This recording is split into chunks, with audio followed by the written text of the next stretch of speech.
Selamat sore, Assalamualaikum warahmatullahi wabarakatuh. Dengan ini saya mempresentasikan tugas operasional riset tentang metode transportasi pojok barat laut, disusun oleh Ahmad Septio Hadi, NIM 241073030. Konsep dasar. Apa itu masalah transportasi? Masalah transportasi adalah persoalan optimasi untuk mendistribusikan barang dari beberapa sumber ke beberapa tujuan dengan total biaya pengiriman seminimum mungkin tanpa melanggar batas pasokan dan permintaan. Syarat penting, masalah disebut seimbang balance jika total supply sama dengan total demand. Jika tidak seimbang, ditambahkan sumber atau tujuan dummy dengan biaya nol. Sumber supply, lokasi asal barang masing-masing memiliki kapasitas pasokan tertentu. Tujuan, lokasi tujuan barang masing-masing memiliki tujuan permintaan tertentu. Biaya per unit, ongkos kirim satu unit barang dari tiap sumber ke tiap tujuan. Metode pojok barat laut adalah salah satu teknik untuk menyusun solusi awal pada tabel transportasi. Nama metode ini berasal dari titik awal pengisian, yaitu sel di pojok kiri atas barat laut tabel. Digunakan sebagai langkah awal sebelum optimasi lanjutan, tidak mempertimbangkan besar kecil biaya saat mengalokasikan unit, sangat sederhana dan cepat dihitung, cocok untuk pembelajaran maupun kasus kecil.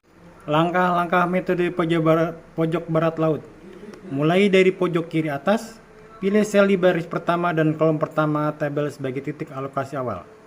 Alokasikan maksimum di sel tersebut dengan nilai minimum antara sisa suplai baris dan sisa demand kolom. Perbarui sisa. Kurangi sisa suplai baris dan sisa demand kolom besar jumlah yang dialokasikan. Geser ke sel berikutnya. Jika suplai baris habis, pindah ke garis bawah. Jika demand kolom habis, pindah ke kolom kanan. Ulangi. Lanjutkan proses hingga seluruh suplai dan demand terpenuhi bernilai 0. Contoh kasus. Tabel biaya dan kapasitas. 3 pabrik S1, S2, S3 mengirimkan barang ke 3 gudang D1, D2, D3. Angka dalam tabel kecil di pojok setiap sel adalah biaya kirim per unit. Total sisa sama dengan total demand 75 sama dengan seimbang. Penyelesaian mulai dari pojok barat laut D1, D2, D3, S1, S2, S3 mulai dari 20 ke 5. Iterasi 1, sel 1 D1 alokasi minimal 20-25 sama dengan 20. Suplai S1 habis, sisa demand D1 sama dengan 5. Turun ke baris S2, sel S2 D1 alokasi minimal 30-5 sama dengan 5. Demand D1 habis, sisa suplai S2 sama dengan 25. Sel S2 D2 alokasi minimal 25-35 sama dengan 25. Suplai S2 habis, sisa demand D2 sama dengan 10. Turun ke S3. S3 D2 alokasi minimal 25-10 sama dengan 10. Demand D2 habis, sisa suplai S3 sama dengan 15.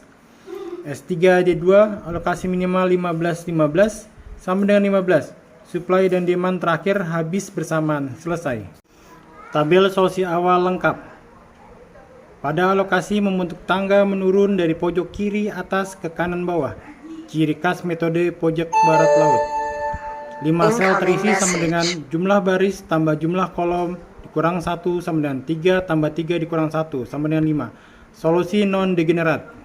Perhitungan total biaya transportasi. Rute S1 sampai D1 20 unit. Biaya per unit 4, subtotal 80. S2 ke D1 5 unit. Biaya per unit 5, subtotal 25. S2 ke D2 25 unit. Biaya per unit 4, subtotal 100. S3 ke D2 10 unit.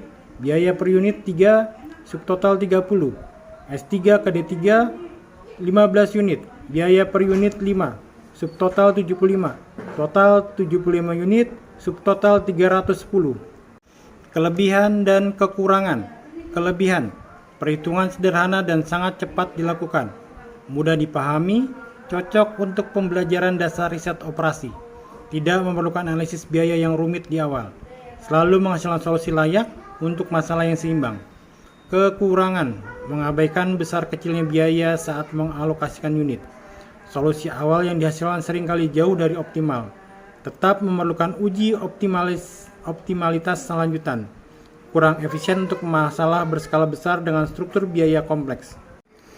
Kesimpulan, metode pojok barat laut adalah cara paling sederhana untuk menyusun solusi awal masalah transportasi. Alokasi dimulai dari sel kiri atas, bergerak sistematis ke kanan atau ke bawah, hingga suplai dan demand terpenuhi. Solusi yang dihasilkan layak, namun belum tentu optimal dari segi biaya. Untuk mendapatkan biaya minimum sesungguhnya, solusi awal ini perlu diuji dan diperbaiki dengan metode stepping stone atau MODI.